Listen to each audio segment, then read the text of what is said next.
प्रणम्य शिरसा देवं गौरीपुत्रं विनायकम् शुक्लांबरधरं विष्णुं शशिवर्णं चतुर्भुजं प्रसन्नवदनं ध्यायेत् सर्वविघ्न उपशान्तये। కాబట్టి వినాయకుడు పుట్టుకతో ఏనుగు ముఖాన్ని కలిగి పుట్టలేదనే విశేషాన్ని మనం అర్థం చేసుకోగలిగాం. నిన్నటి ఆ ప్రసంగం యొక్క దానికి సంబంధించిన అనుబంధ ఉపన్యాసమైన ఈ రోజున సర్వవిఘ్న ఉపశాంతయే. సర్వ అంటే అన్ని విఘ్నముల యొక్క ఉపశాంతయే, ఉపశాంతి కోసం నమస్కరిస్తున్నాను గణపతి అని నమస్కరిస్తున్నాం. అంటే విఘ్నాలని వినాయకుడు తొలగిస్తాడని అనుకుంటాం కదా, ఈ ఉపశాంతి ఏమిటి, ఈ మాట ఏమిటి అని ఆలోచించాలి. లోకంలో కొందరికి తగ్గనటువంటి వ్యాధులు ఉంటాయి, వాటిని దీర్ఘకాలిక వ్యాధులు అని. ఎప్పటికీ అచికిత్స్య అంటే చికిత్స ఏమాత్రము లభ్యం కానటువంటి వ్యాధులని ఉంటాయి. పుట్టుకతో లభించే కొన్ని వ్యాధులు అలా ఉంటాయి. అటువంటి ఏ వ్యాధులు ఉన్నాయో వాటిని నివారించుకోవడం కోసమని ఈ రోగులు వైద్యుడి దగ్గరికి వెళ్ళినప్పుడు నీకు వచ్చిన ఈ వ్యాధి తగ్గదు, కానీ దీనికి ఈ విధమైనటువంటి ఔషధాన్ని స్వీకరిస్తే ఉపశమనం లభిస్తుంది అని చెప్తాడు ఆయన.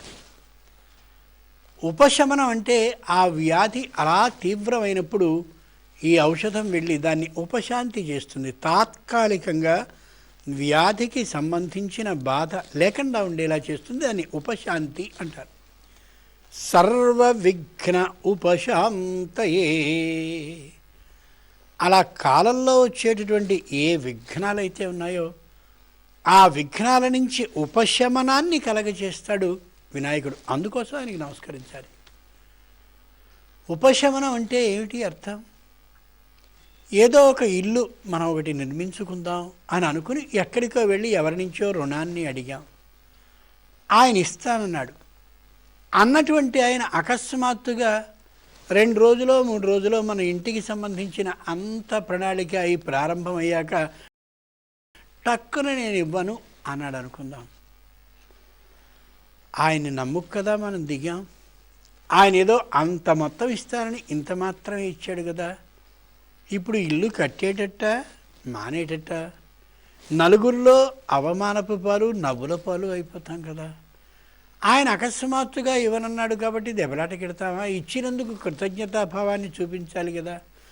ఆయన ఏదో ఆయనకు వచ్చిన ఇబ్బంది చెప్పి అంచేత నేను ఇవ్వలేనయ్యా అని చేతులు ఎత్తేసాడు ఆయన. ఇచ్చినందుకు కృతజ్ఞత చూపించాలి, లోపల అయ్యో మీదిది ఇవ్వకుండా నన్ను దింపాడని బాధపడాలి. అది విఘ్నం అంటే. ఉపశాంతయే. అలాంటి కష్టం వచ్చినటువంటి వేళ ఆ విఘ్నం కారణంగా వచ్చిన బాధ నుంచి ఉపశమనం పొందాలి అంటే వినాయకుడికి నమస్కారం చేయాలి. ఏమిటయ్యా ఇట్లా చేశావు, అకస్మాత్తుగా ఆగిపోయింది, ఇప్పుడు నేను ముందుకు వెళ్ళాలా, ఆగిపోవాలా, లేక వెనక్కి వెళ్ళాలా, ఏం చేయాలి అని ఆ అమోఘమైనటువంటి మనోవేదన స్థితిలో ఏం చేయాలో శరీరాన్ని నిలుపుకోగలిగిన స్థితితో పాటు నలుగురి మధ్య నవ్వుల పాలు కాకుండాను తనకి తాను బాధని తట్టుకునేలాను చేయడం కోసం ఆ వినాయకుడిని ధ్యానించాలి. అదే ఉపశమనము అంటే. ఇక్కడ ఓ రహస్యం ఉంది. ఆ పరమేశ్వరుణ్ణి వినాయకుడిని ఎందుకు స్తుతిస్తున్నాం? కారణం ఒక్కటే.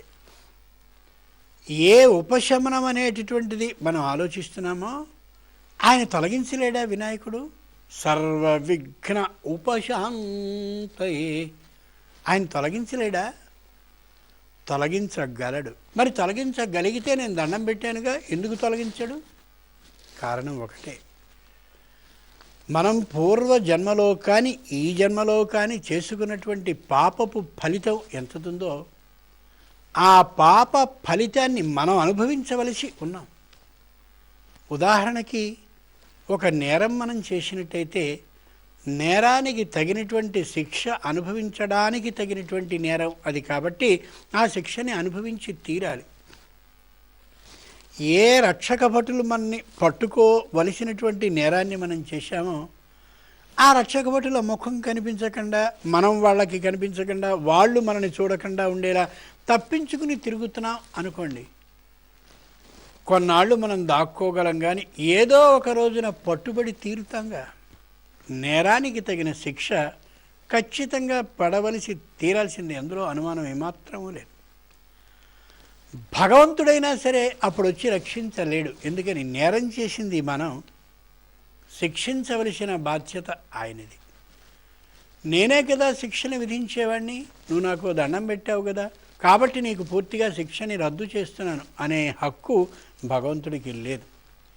చేసిన ప్రతి తప్పుని, అంటే ప్రతి నేరాన్ని శిక్ష విధించకుండా ఆయన ఆమోదించి అనుమోదించి వెంటనే మనందరినీ కూడా శిక్ష నుండి మినహాయించినట్టయితే అసలు వాడు భగవంతుడే కాడు. అంతేకాదు, ప్రతివాడు కూడా నేరం చేసేసి నాకు ఏ విధమైన శిక్ష లేకుండా నా పరమేశ్వరుడు చేస్తాడు కాబట్టి చాలా ధైర్యంగా ఉండొచ్చు అని అనేకమైన నేరాలు చేస్తూనే ఉంటాడు. కాబట్టి నేరానికి తగిన శిక్ష ఉండాల్సిందే. నిప్పు మన ఇంట్లో వెలిగించుకున్నప్పటికీ కూడా నిప్పు లక్షణం కాలడం, మన ఇంట్లో ఉన్న నీళ్ళే అయినప్పటికీ కూడా నీళ్ల లక్షణం ఏదైనా వస్త్రాన్ని అక్కడ వేస్తే దాన్ని తడిపేయడమే. అది పట్టు వస్త్రం కాబట్టి తడపకూడదు, ఇది మామూలు వస్త్రం కాబట్టి తడిసినా పర్వాలేదు అనుకోదు. అలా నేరం ఏదైనా ఉంటే నేరానికి తగ్గట్టుగా శిక్ష పడాల్సిందే తప్ప శిక్ష నుండి తప్పించగలిగిన అధికారం పరమేశ్వరుడికి లేదు, తప్పించుకోగల అవకాశం మనకి ఉండదు. అందుకే ఈ శ్లోకం చివరిలో సర్వ విఘ్న ఉపశాంతయే. పరమేశ్వరుడికి ఎందుకు దండం పెట్టాలంటే విఘ్నాలు లేకుండా ఉండడం కోసం కాదు, విఘ్నాలు లేకుండా ఆయన చేయగలిగిన శక్తి ఉన్నవాడు అని కాదు, ఆయనకు ఆ శక్తి లేదు. ఆ విఘ్నాల బాధని తట్టుకోలేక ఏ అఘాయిత్యానికి పాల్పడకుండా ఉండేలా ఉపశమనం మనకి కలిగించేందుకుగా అదిగో ఆ పరమేశ్వరుడికి దండం పెట్టాలి. సర్వ విఘ్న ఉపశాంతయే, అందుకని ఆయన భగవంతుడు. కాబట్టి అబ్బో మా దేవుడున్నాడు, ఆయన వెంటనే మీరు చేసిన నేరములన్నిటినీ కూడా తొలగించేసి శిక్ష లేకుండా చేయనంటే వాడు భగవంతుడు కాడు. నమ్మి చూడండి జాగ్రత్తగా. మీ పిల్లవాడే తప్పు చేశాడని అనుకుందాం, మీరు శిక్షిస్తున్నారా లేదా? శిక్షించకపోయిన పక్షంలో మీ పిల్లవాడు ఏమవుతాడు? నాశనం అయిపోడు. ప్రవర్తన విషయంలో, గుణాల విషయంలో ఎంత దారుణంగా అయిపోతాడు. అదే ఒకసారి వాడు తప్పు చేసినప్పుడు చెంప చెళ్ళు అనిపించేలా వాడు చేసిన నేరపు స్థాయికి సరిపోయిన విధంగా మీరు శిక్షించినట్టయితే ఒళ్ళు జాగ్రత్తగా పెట్టుకు ఉండడు. కాబట్టి ఎవడు నిజమైనటువంటి భగవంతుడు అని ఆలోచిస్తే నేరానికి తగిన శిక్షని విధించేవాడే పరమాత్మ అవుతాడు తప్ప నేరాన్ని అలా ఉంచేసి శిక్ష లేకుండా అలా చేసేటటువంటి వాడు భగవంతుడు కాడు, జాలడు. అది గమనించుకోవాలి. సర్వ విఘ్న ఉపశాంతయే, అలాంటి వినాయకుడు ప్రసన్నవదనం ధ్యాయేత్. ఏనుగు ముఖంతో అసలు ఆయన పుట్టల. పుట్టుక గురించి వైశేషిక దర్శనం ఒక అద్భుతమైన మాట చెప్పింది. వైశేషిక దర్శనం దాని పేరు. మన మహర్షులు ఎంత గొప్పవాళ్ళు అంటే సృష్టిలో ఉండే సమస్త వస్తువుల యొక్క మూల విశేషాన్ని తెలుసుకోగలిగారు. మూల అంటే గది యొక్క మూలని కాదు, మూలం, దానికి సంబంధించిన అసలు ప్రధానమైనటువంటి మూల రహస్యం ఏదో దాన్ని తెలుసుకోగలిగారు. ఏమిటని చెప్పారు? శరీరం ద్వివిధం యోనిజమయోనిజంచ. మొదటి మాట, ఈ శరీరం ఏదైతే ఉందో అది రెండు. ఒకటి యోనిజం అయోనిజంచ, మనందరం పుట్టే విధంగా పుట్టే శరీరం ఒకటి. అయోనిజంచ, మనం ఎలా పుట్టామో అలా పుట్టకుండా ఉండే విధానం అది రెండు. యోనిజం అయోనిజంచ. జరాయుజ అండజ స్వేధజ ఉద్భిజ్య, 4 విధానాలు. సహజంగా ప్రాణి ఎలా పుడుతుంది అని అంటే మనకు ఒక ప్రక్రియ తెలుసు. అలాగే అందరూ పుడతారని మనం ఊహిస్తాం. కాదు. జరాయుజ్జ, జరాయు అంటే మావి అంటారు. ఆ మావి నుండి పుట్టేటటువంటివి కొన్ని ప్రాణులు ఉంటాయి. జ, అండం అంటే గుడ్డు, గుడ్డు నుంచి పుట్టేవి కొన్ని ప్రాణులు ఉంటాయి. స్వేద జ, స్వేదం అంటే చెమట, చెమట నుండి జ పుట్టేవి కొన్ని ఉంటాయి. ఉత్ భిత్ జ, ఉత్ అంటే పైకి, భిత్ భేదించుకుని జ పుట్టేవి కొన్ని. ఉదాహరణకి నేల ఉందనుకోండి, ఆ నేలలో వేయబడ్డటువంటి విత్తనం నీళ్లు పోయగానే మెల్లగా ఉబ్బినటువంటిది పైనున్నటువంటి నేలని అలా పగులగొట్టుకుని అక్కడి నుంచి సన్నని కాడగా వచ్చి అక్కడి నుంచి మొత్తం పైకి వచ్చి ఉత్ భితుజ్జ, నేలలో ఉండేటటువంటి ఆ గట్టితనాన్ని పగులగొట్టుకుని చీల్చుకుని పైకి వస్తే ఉద్భిజ్యం. మరి ఇవన్నీ ప్రాణులేగా. మావి నుండి పుట్టింది ప్రాణే, అలాగే గుడ్డు నుంచి పుట్టింది ప్రాణే, స్వేదజ్జ చెమట నుండి పుట్టింది ప్రాణే, నేల నుండి వృక్షరూపంగా మొక్కగా వచ్చి వృక్షంగా ఎదగబోయేది ప్రాణే, ప్రాణం కలిగినదే. ప్రణమ్య శిరసా దేవం గౌరీపుత్రం వినాయకం శతమానం భవతి. మన సాంప్రదాయంలో మాంగళ్య ధారణానికి చాలా ప్రాముఖ్యత ఉంది. పైగా అది అతి ప్రాచీనమైనది కూడా. శతమానం భవతి.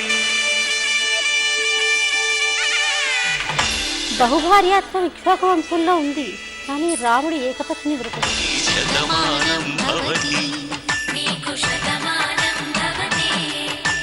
దంపతులు ఎంత ఆనందంగా ఉండాలి అన్న అదంతా కూడా ఈ శచీదేవి ఆధ్వర్యంలోనే ఉంటుంది.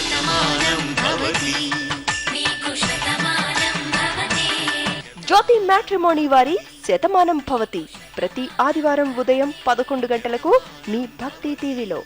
ప్రణమ్య శిరసా దేవం గౌరీపుత్రం వినాయకం. ఎప్పటికీ మర్చిపోకూడదు. చెట్లకు ప్రాణముండును అని ఎవరో ఈ మధ్య విజ్ఞాన శాస్త్రవేత్త చెప్పాడండి. అంతకుముందు ఎవరికి తెలియదు, వాళ్ళందరూ గుడ్డివాళ్ళుగా ఉన్నారు. చాలా తప్పు మాట. జరాయుజ అండజ స్వేదజ ఉద్భిజ్జ, చెట్లకి ప్రాణం ఉంటుందని చెప్పినటువంటి వాళ్ళు వేద శాస్త్రజ్ఞులు తప్ప లౌకికమైనటువంటి విజ్ఞాన శాస్త్రవేత్తలు కాదు. ముందు చెప్పింది వాళ్ళు. ఎందుకని జాయతే అస్థి, మొట్టమొదట ఒకటి ఉంది అంకుర రూపంగా, విత్తన రూపంగా. ఆ విత్తనంగా ఉన్నది జాయతే మెల్లగా పుడుతోంది. ఏధతే పెరుగుతోంది. విపరిణమతే అది మెల్లిగా పరిణామాన్ని చెందుతోంది. అంటే సన్నగా ఉండేది కాస్త లావుగా అయింది కాండం.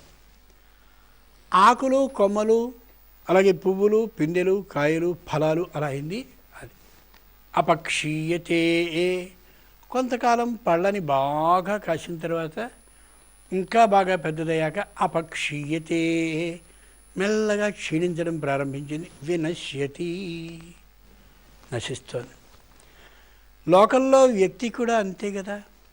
అస్థి, తల్లి యొక్క గర్భంలో చిన్న పిండ రూపంలో పుడతాడు, ఉంటాడు. జాయతే, మెల్లగా పుడుతున్నాడు, ద్వారం తెరుచుకుని యువతలకు వచ్చాడు.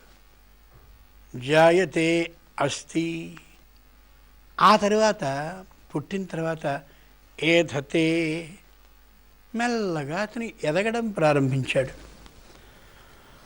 ఆ పొత్తిళ్లలో పడుకున్నవాడు బోర్ల పడడం, బోర్ల పడ్డవాడు మెల్లగా కూర్చోవడానికి రావడం, అక్కడి నుంచి నిలబడడానికి రావడం, అడుగులు వేయడానికి రావడం, ఇవన్నీ విపరిణామాలు. అక్కడి నుంచి ఇంకా పెద్దదవుతున్నాడు.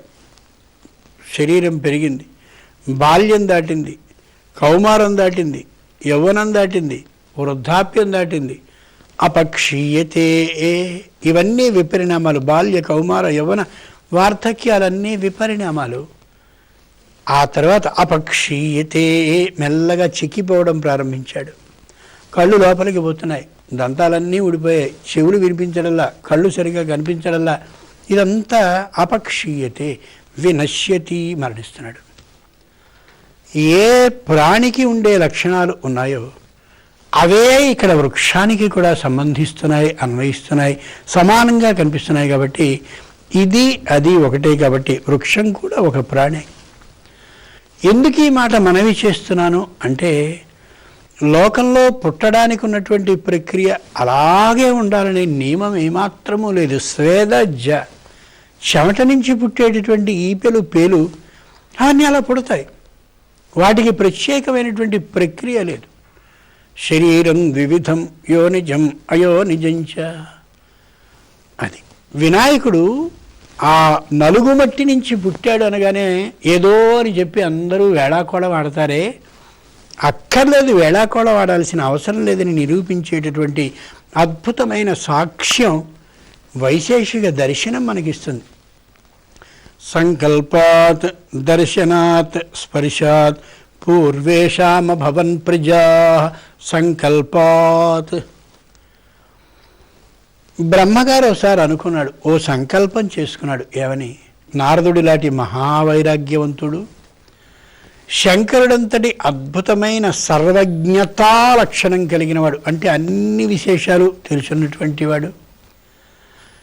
ఇంతేకాకుండా అమోఘంగా అన్ని ప్రాంతాలని విహరించి ఆ శ్రీహరి నామ స్మరణని వ్యాప్తి చేయగలిగిన శక్తి ఉన్నవాడు. ఆయన ఓ పిల్లవాడు ఉంటే బాగుండును అని అనుకుని, పిల్లవాడుంటే బాగుండును అనుకోగానే ఆ సంకల్పానికి అనుగుణంగా నారదుడు పుట్టాడు. ఎంత ఆశ్చర్యమో చూడండి. అది సంకల్పం. సంకల్పం చేసుకోగానే పుట్టినటువంటి వాడు నారదుడు. దర్శనాత్, చూడడం చేత సంతానం కలిగే విధానం కూడా మనకి పురాణంలో కనిపిస్తుంది. ఓజోసి సహోసి బలమసి భ్రాజోసి దేవానాంధమనామాసి విశ్వమసి విశ్వాయు సర్వమసి సర్వాయు అభిభూ. పురుషుని యొక్క రేతస్సు అధోముఖమైతే సంతానం కలుగుతుంది.